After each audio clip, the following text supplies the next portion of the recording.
Hello everyone and welcome to another episode of I Bought a Watch.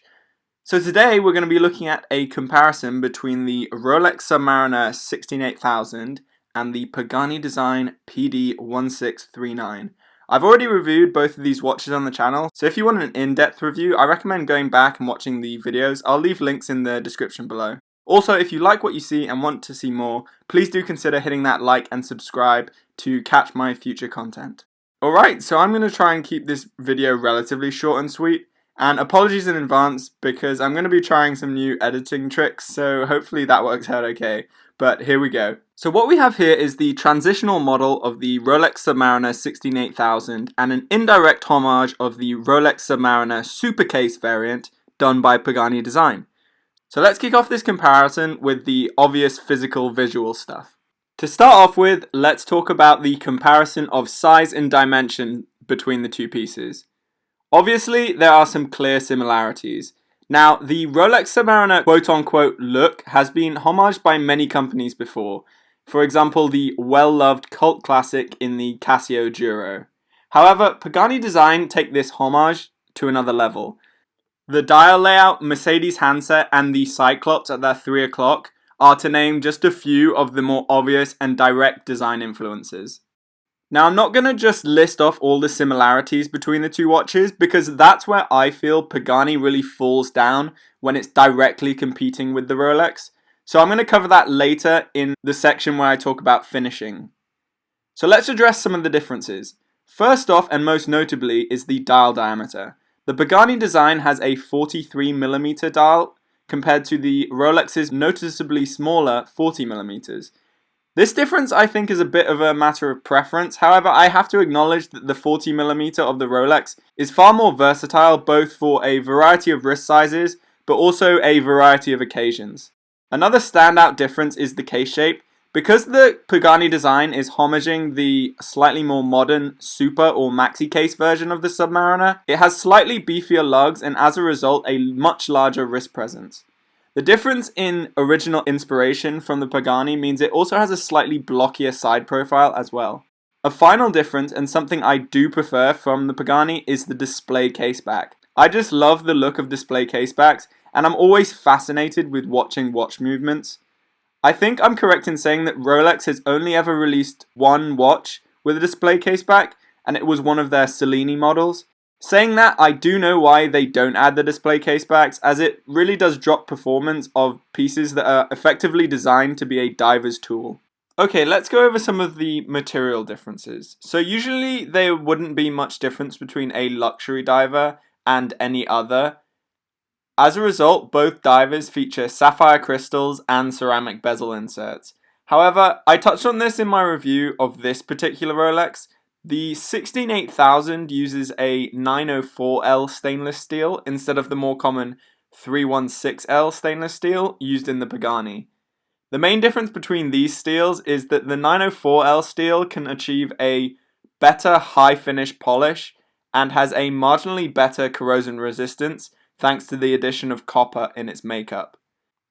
Other clear differences can be seen on the dial, as precious white gold is used around those markers on the Rolex, and there is a clear difference in magnification on the Cyclops.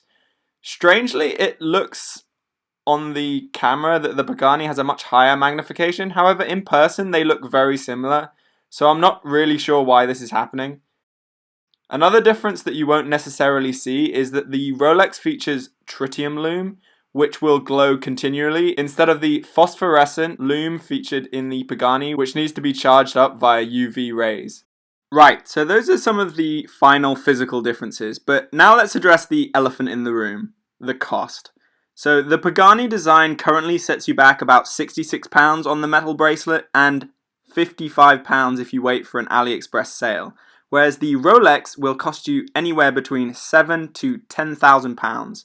That's roughly somewhere between 140 to 200 times as expensive. This added expense is attributed to the heritage of the company, movement inside the piece, and finishing on the watch. So the movement in the Rolex is an in-house COSC certified movement, which basically means that it's regulated to within -4 seconds to +6 seconds a day. in multiple orientations and at a variety of temperatures. Whereas the Pagani sports a Seiko NH35 movement, which is not regulated anywhere near to the same standard. And unless you're willing to self-regulate like I have, you're looking to anywhere between -20 to +40 seconds per day. This attention to detail is a good metaphor when comparing the two pieces. The high polished beveling on the lugs and corrosion resistant and glamourful white gold around the hour indices, not to mention the zero playback on that dive time bezel, when compared to the Pagani, just serve as a reminder of how thin Pagani had to stretch its budget for this watch. To just put it into some perspective, the whole Pagani, box, papers, etc. is priced the same as one of those leather wallets that Rolex puts its warranty cards in. So this is the point where we unsurprisingly realize that these two watches are largely incomparable. However, it would be interesting to entertain the thought on what would happen if Pagani Design got a Rolex budget or vice versa. Now, this is of course completely my opinion, but when it comes down to it, would I myself buy a Rolex? Well, of course, if I had the money. The heritage and forever one-watch collection nature of a Rolex is incredibly desirable, and I would be lying if I said otherwise.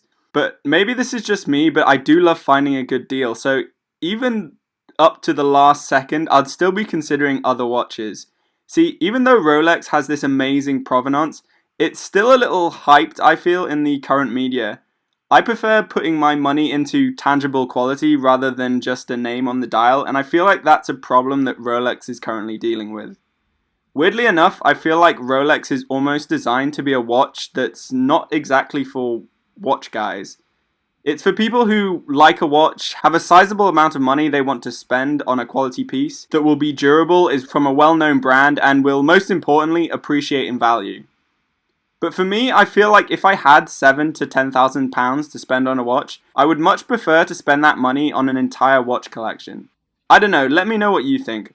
I think this is a very interesting discussion, and I would love to hear your opinions in the comments below. Would you ever spend £7,000 to £10,000 on a single watch? Or perhaps not even spend that money on a watch at all? All the same, leave me your thoughts in the comments below. Okay guys, as always, like and subscribe if you like what you saw and want to see more. I'll see you again in the next episode. Bye!